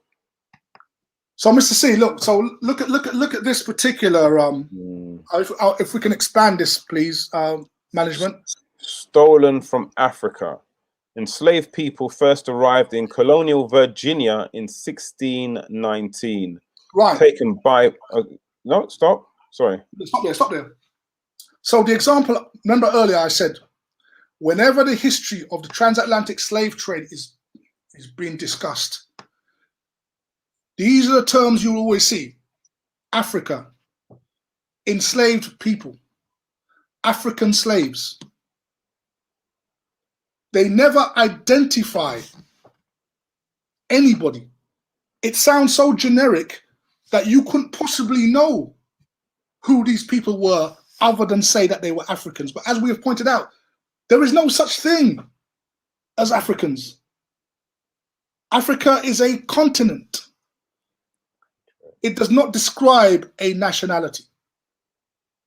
Now, if you just read the comments on underneath that, Mr. C, please. So it says, taken by Portuguese slave traders, kidnapped by English pirates, and taken far from home, African arrivals to Virginia in 1619 marked the origins of U.S. slavery. Thank you. Now, let's use our brain a little bit when reading this. Now, this is how you try to untangle all these wires at the back of the hi-fi. Listen to this. Notice, it's talking about the first enslaved people, the prisoners of war that were taken to the United States in 1619, right? It tells us, right, that they're Africans. Mm-hmm. So immediately for me, when I see that, I know that's bogus. I know something is being hidden here, right? Because of the work I've done, I can tell. But notice, who was it that brought them, Mr. C? Can you see who was it that brought them initially? And then it seems like they were hijacked. In that passage. It says taken by Portuguese slave traders. Thank you very much. So what happened is these individuals, right, were actually headed somewhere else because it was the Portuguese that took them, and they met up with, they were carjacked. English pirates. Thank you very much. So people in the comments, people watching this, if it was Portuguese enslavers who were carrying these people wherever they were carrying them, what nationality would these people on these ships have been in 1619? Think about what we just discussed about the history. Where were they? Why they didn't convert?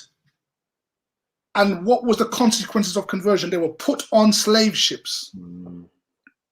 And here we have one of the early enslaved peoples land in America, but they initially were on a Portuguese ship before it was hijacked by an English vessel.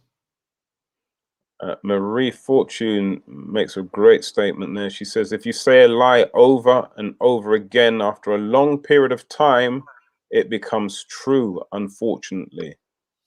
Right. Thank you. So Nice.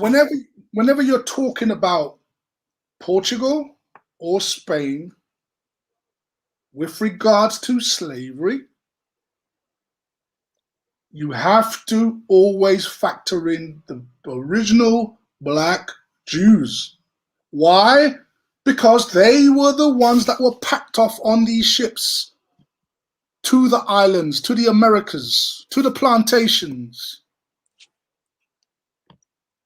They were not, capital N-O-T, they were not Africans. I will repeat this for as long as it takes for you to get this. There is no such thing as an African, right? The word nationality has the word nation embedded in it.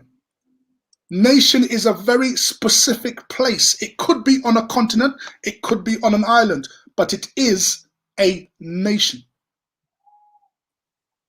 Africa is not a nation, therefore there is no nationality such as African. Wherever you see that described in connection with the transatlantic slave trade, it is designed specifically to confuse you and to hide the fact that those people were Jews who were thrown on those ships for not converting during the Catholic Inquisition.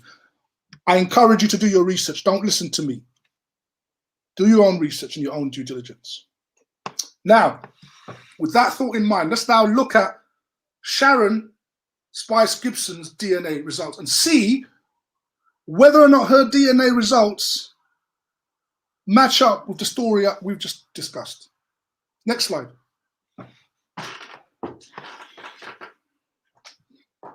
Whoa. So here's Sharon's DNA results. Mr. C, what strikes you about that? Well, what strikes me is that 6% of her DNA is from the studio, Tony. That means either me or you.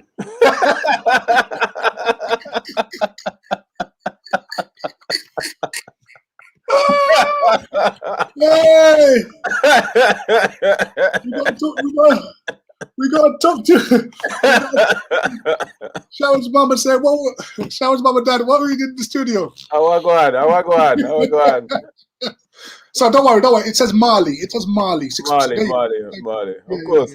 Right. So it's Mali. Yeah. We're gonna.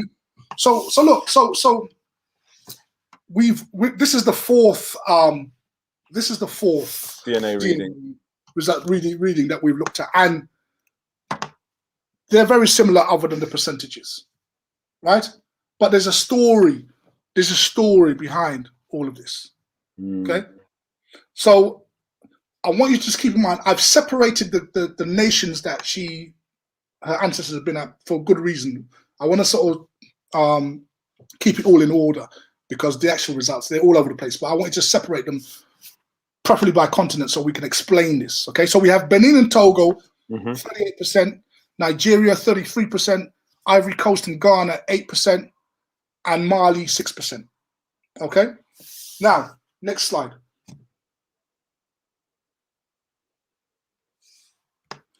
Here is a map, okay? And we're zooming in, it's West Africa, okay? This is the area of Benin, Togo, Nigeria that you're looking at. And if you look at the very center of your screen, you're going to see something called what? Slave Coast. Right? And above it as well, isn't it? Right, so Lynn Spencer says these countries existed after 1833, not during the time of slavery. Yes, that's true. But what we can do, Lynn, is look at the general area and what they were called before they were called Nigeria and before they were carved up by the colonials. So what we're looking at here is that area of Benin, Togo, Nigeria, and further to the left is Ivory Coast. This is actually on Sharon's DNA, right? There you go. And interestingly, at the top of the map, in the center, you will see they refer to it as the Kingdom of Judah. So what does the Kingdom of Judah, which is an Israelite name, got to do with the African continent? And why is it connected to what it says at the bottom, which is Slave Coast? Why would they do that? What's the point of that? This is an original map, 1747. This was drawn, so in the height of slavery. So the Kingdom of Judah, which is an Israelite expression, because Judah is one of the 12 tribes of Israel, is connected to the Slave Coast, which just happens to be coincidentally where Sharon's ancestors are showing that they were there. Now, Mr. C, I want you to remember there's a word there above. You know it says Slave Coast. It says Ouidah, right? I want you to remember that word Ouidah. Okay? I will. Good. So another result that Sharon had was Mali. Okay, so Mali is kind of north of this area that we're looking at, sort of northwest. You know, in the western part of the African continent. So let's find out who lived in this area called Mali. Next slide.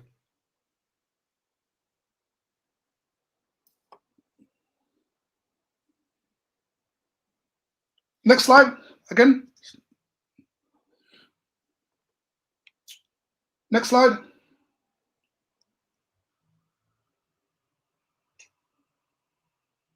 Okay, yes, okay. Now, Mr. C, remember I said to you, remember the word Ouidah? Ouidah, okay? Can we expand, is it possible to expand this, please, management? You want me to read it from the top? Yeah, read it from the top, Mr. C. I've got an echo again. Check, mic check. 1, 2, mic check. Still there. Can the listeners hear it as well? I wonder if it's mine. Let me just mute my mic and do it again. Okay, yeah, cool. All right, so east of Great Popo begins the Dahomey territory, guarded by the important town of Boy, that's italics. It's messing up my eyesight, man. Yeah, I tried to draw out my eye. Yeah. Glehok. Yeah, go on. Sorry. Known to Europeans by the various. I'm so black as well. I'm trying to lean to with the italics as well to read it. You know, known to Europeans by the various names of Fida, Heda, Weda, and Willa. Wida. Willow? Wida. Remember that was the name I said to you to look at that map. Yeah, Weda. Remember Yeah. the map had Slave Coast, Kingdom of Judah, and Wida. They're all the same place, right? Yeah. Carry on reading. The old writers called it Judah. Ooh, and its inhabitants were said to be Jews. Stop. Ooh. And look, the neighboring river Allah.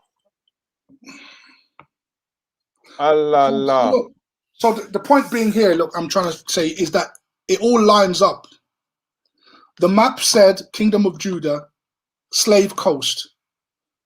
And it also says this is where Sharon's ancestors were. This book here, talking about Africa and its inhabitants, says that this place called Wida had a people living there known as Jews. We the Jews. We the original Jews. Next slide. So this here now, this quote, which comes from a travel magazine from the 1800s, is now covering Sharon's descendants from Mali, right? So it says a Jew who had accompanied a German traveler as far as Timbuktu, that's Mali, found near the boundary of Bambara a large group of Jewish Negroes. Wow.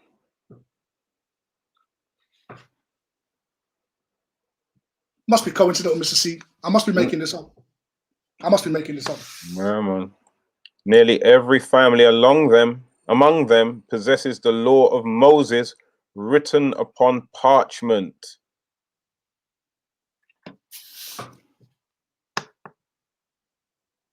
So this is Sharon's West African ancestors.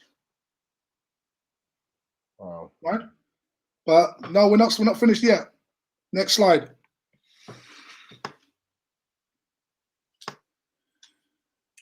Mr. C, what country on this list here of Sharon's DNA results jumps out at you?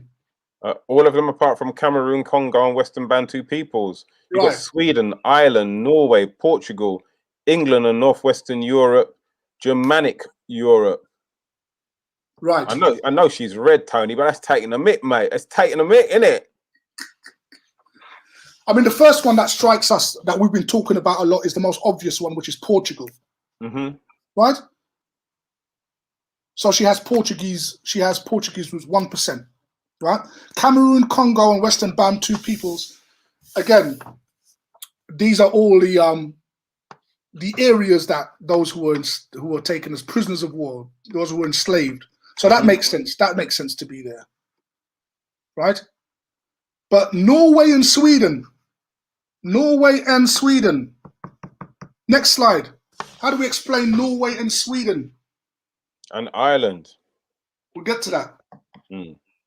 Mr. C, would you read that for us, please? The first known settlement of Jews on Norway territory was based on a royal dispensation. The first known mention of Jews in public documents relates to the admissibility of Sephardim, Spanish and Portuguese Jews who had been expelled from Spain in 1492 and from Portugal in 1497. Some of these were given special dispensation to enter Norway. So Sharon has Norway and Sweden, which is next door pretty much, on her DNA results. Mr. C, how did the Jews end up? What was the reason why they ended up in Norway?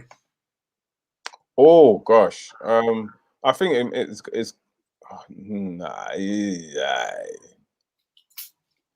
I was gonna say because they was trying to get them to convert, but it says they were given special dispensation to enter Norway. Right. So where did they come from? Where did these Jews come from to go to Norway? Where did they come from? They came from Spain and Portugal. Right.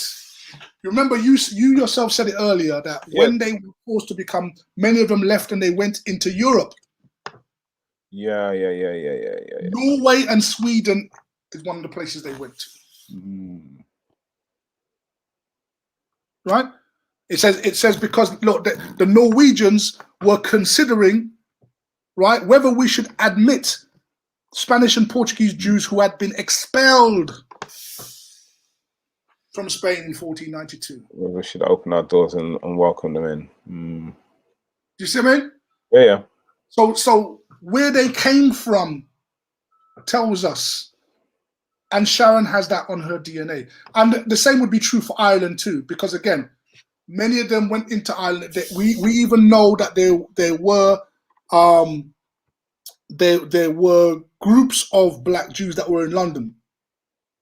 And we have some, I've got some publications that talk about that. So let's consider perhaps the last two more. Let's look at two more things on Sharon's DNA, and then we can say we've done it. So Sharon has Germany on her results, right? And I want to show you something very quickly. Next slide, please. Well, I can understand Germany. It's because she's from Birmingham and they speak the same language. Next slide. So here's a book. Again, Hebrew and Christian mythology. Again, another book written in the 1800s that charts the journey of the Jews. Next slide, please.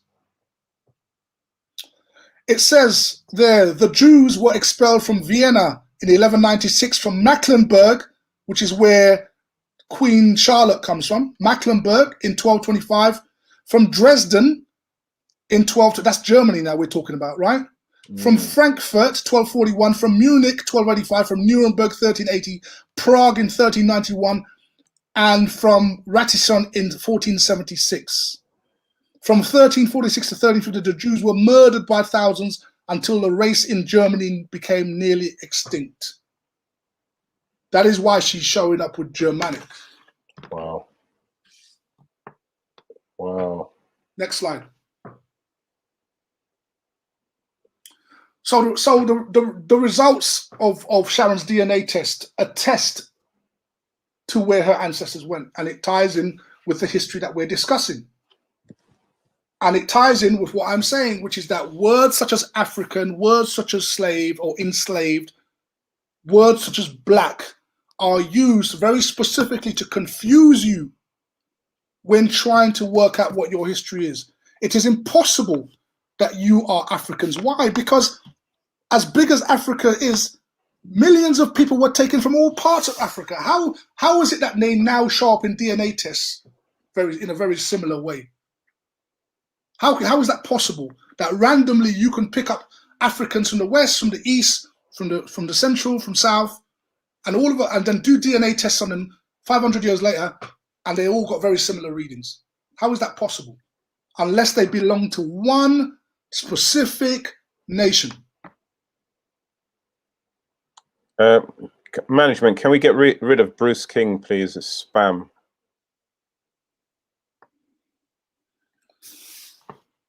How is it possible?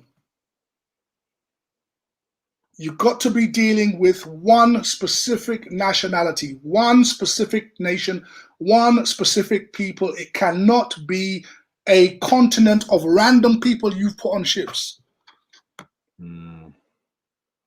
Now, just quickly, I'm going to show you something that happened in France while the Jews were being persecuted. And then I want to show you how it's been reported to show you the confusion, right?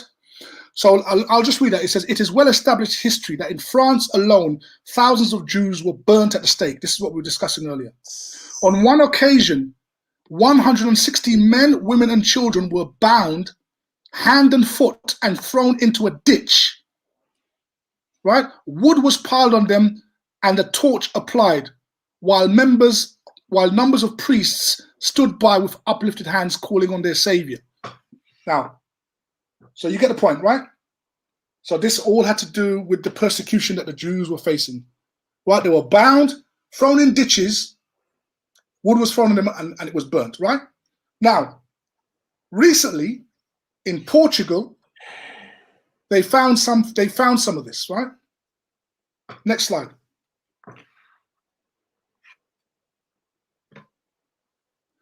What do they call these people, Mr. C? What are they referred to as? Buried at a rubbish dump. Centuries-old bodies of tied, enslaved Africans found in Portugal. Now we just read that that in France, and they did this in many European countries, when the Jews would not convert and when they thought that they would bring trouble to the country, they did this. It was common. Dig ditches, bury them, put them in there, burn them alive. So now 500 years later, they find the remains of these individuals and they refer to them as enslaved Africans. Do you see what I'm saying? They don't say it's Jews, because this is a major secret.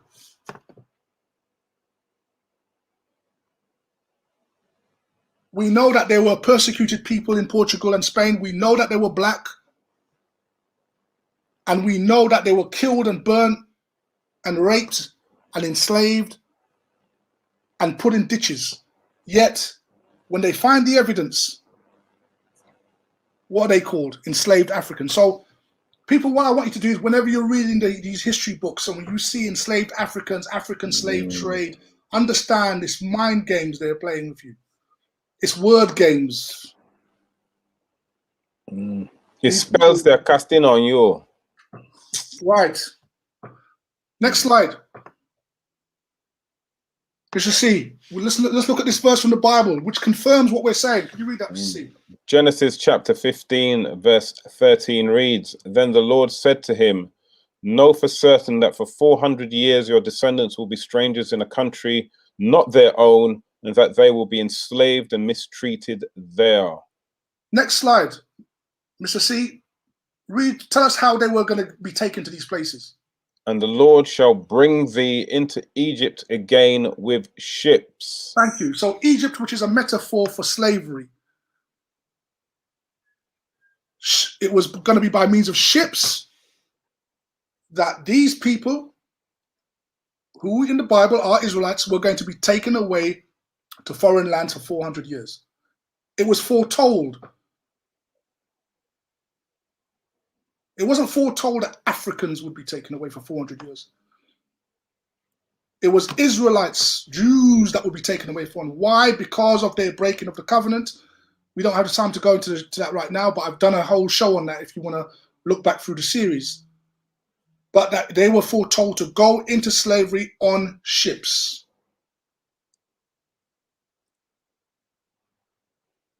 Next slide. I will encourage you to find this website, slavevoyages.org, which is a database of many of the manifests that have been found and have been put on a database for you to search yourself and type in Hebrew names and see what comes up. Don't believe anything I tell you. I could be making this all up. Do your own due diligence. Slavevoyages.org. Type in Hebrew names. Let me know if you found anything. We'll be happy to hear it. Last slide.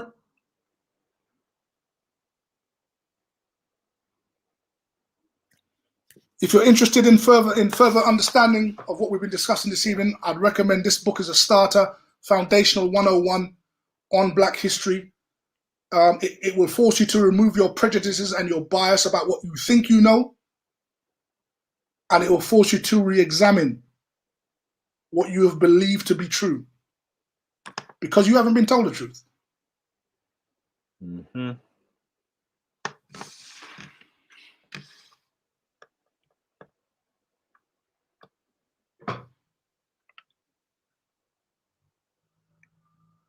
Charmaine Bradshaw says, my DNA result is 5.3% Iberian Antiguan mother. I'm going to do the ancestry test next. Well, let us know how you feel, Charmaine, please. So let's hope that Sharon Spice Gibson is happy with that, and her family and her friends who are watching perhaps might be surprised by what they're hearing, but that is how it plays out.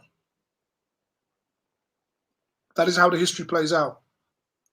And there's a reason why they've got to keep you in the dark, and they play with words.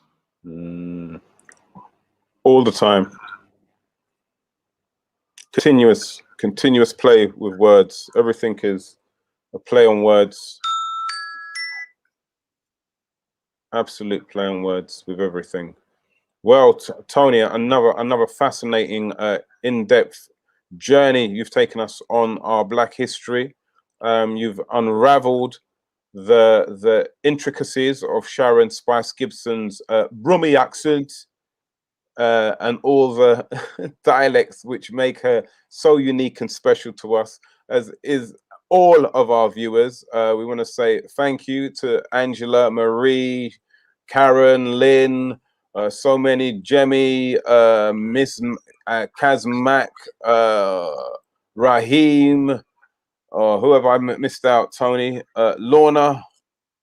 How did you say Marie? Carolyn. Carolyn says that her test says she's 100% queen. She's 100% queen. 100% queen to Bamba. She's the queen of travel. Queen, definitely queen of travel. Queen of holidays. Queen in her yard. That's it. So Lynn Spencer said, I found similarities in my own research. I am related to Sharon. The Jewish traditions are no surprise. Good. There you go. There you go. So now, you know, we're able to sort of fill out that body of understanding and to understand how you got from A to B. And Mr. C, you know, I mean, we have to be able to do that, right? If we're going to make that we're this and that people, then we need to see the paper trail. Mm-hmm. We do. We can't just say, well, we're Africans. Okay, well, you're Africans. So how did we get here? Where is the paper trail? Where is the evidence? Mm.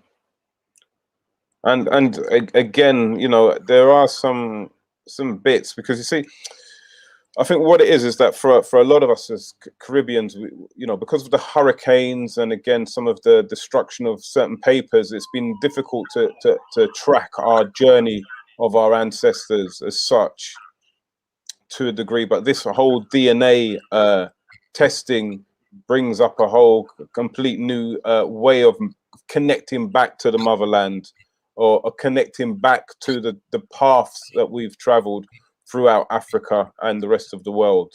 So it's an absolute great find, Tony. Again, you know, many years ago, I tried to do my ancestry, and you know, I came up to many hurdles, which I just couldn't cross at all because of the fact that people were telling me that records were destroyed in hurricanes, etc., etc., etc. So it did make me feel that, oh man, there's a part of my ancestry I'm never going to be able to find out, you know. So yeah, so great works you're doing, my brother. Great works, really and truly enlightening and very, very educational. Thank you so much. No problem. And just a quick one, Jemmy Reese asks, we need to know how to use that website. Jemmy, it's quite easy. When you go to the website, you go to the top right hand corner and it will say database, and it has a drop down menu. And then you just click on African names, and then the search box comes up. And then you basically just type in your Hebrew name. Mm-hmm. And so, you know, the point I was making last week and this week is this. Look, you are a nomadic people. You've never had a home for 2,000 years. You are homeless. You are relying upon the good graces of others to look after you. You are making your future and your dreams in a next person's land because you've been kicked out of yours. You were kicked out because of bad behavior. Unfortunately, some of that bad behavior is still with you. Mm-hmm. And this is why the Most High had to do what he had to. He had to abandon you. Shake us up. And this is why you're going through all of this right now, you see. But thankfully, it's all coming to a head. And we should see a fulfillment of what the Most High has got in store for you as a people. Thank you. Yes, Antigua and Alison, thank you very much. Yes, on Tuesday, on Thursday mornings on cruise-radio.com, you will find me spinning tunes in the early hours of the morning between 7 and 10 a.m. And I play an eclectic mix of soulful music, which brings nothing but love to your mornings in a nice mellow way. So I call it the mellow morning snooze. So if you care to join me, I love to have the company.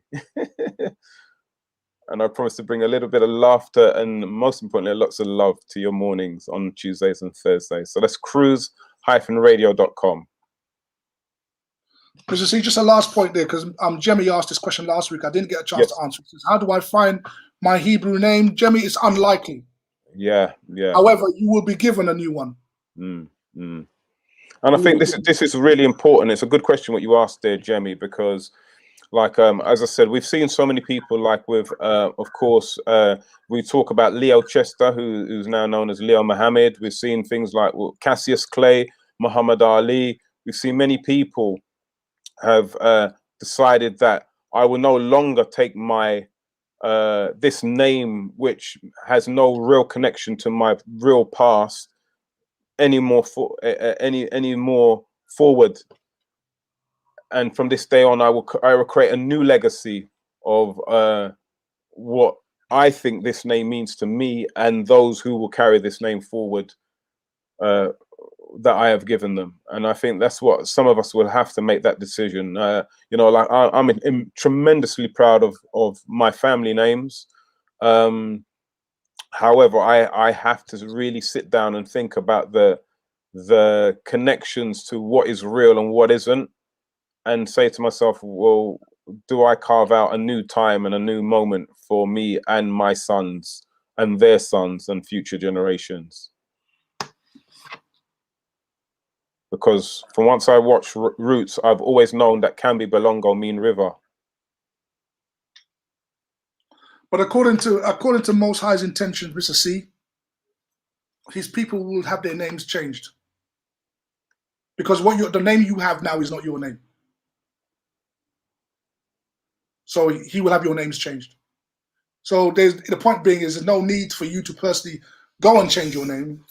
I mean, you can if you want, but it will only be changed back to something that is in line with, because most of the Hebrew names, if you read in the scriptures, most of the Hebrew names that people will be given were always in line with their character or their personality. And they were very specific about those individuals. So the Most High said that he is going to give you a new name. So it won't be the British name or the French name or the American name that we've been given, because obviously those are the names of our captivity. Once you become a free people, you will be given a name. Powerful. Powerful. Well, I've given myself a new name as well, because on Fridays we have as a quiz, which Jemmy is a supreme quiz master, and Alison gives him lots of support, and everybody comes up with fantastic names every week. So I've got my quiz name now. I'm going to call myself Quizzy Rascal.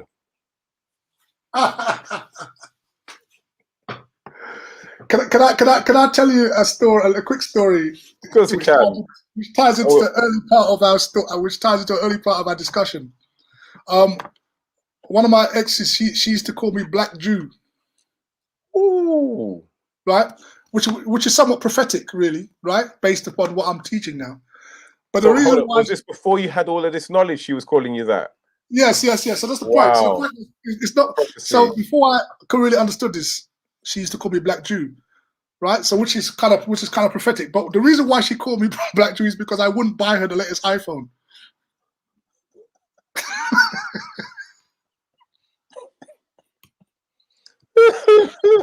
So she stopped calling me darling. She used to ring on the phone. I said, hello, hey babe, Black Jew, what we do today, Black Jew? What's going on, Black Jew? You see, that's the thing, man. Our women, they can see into the future. Oh gosh. They can see into the future. Yeah. Shamps and giggles this Friday, people, man. Well, listen, all good things must come to an end. Ladies and gentlemen, thank you once more for coming along on this journey with us of laughter, of views and thoughts and points of views. Most importantly, a little bit of our history, a lot of knowledge, but most importantly, just good company, man. Good company. So please remember to like, subscribe, and to share. If you need to find out any more information as regards to your DNA results and everything, then you can get Tony Crossbody at Tony Crossbody on Instagram and Tony Crossbody on Facebook. And with that information, Tony, our final words for today are: your future belongs to your history. Make today count for your future. This has been What a Week, ladies and gentlemen. We'll catch you back next week, 7 o'clock on Tuesday. Take care of yourself. And if you can't take care of yourself, take care of our elderly. They need the love and the respect. God bless. Good night.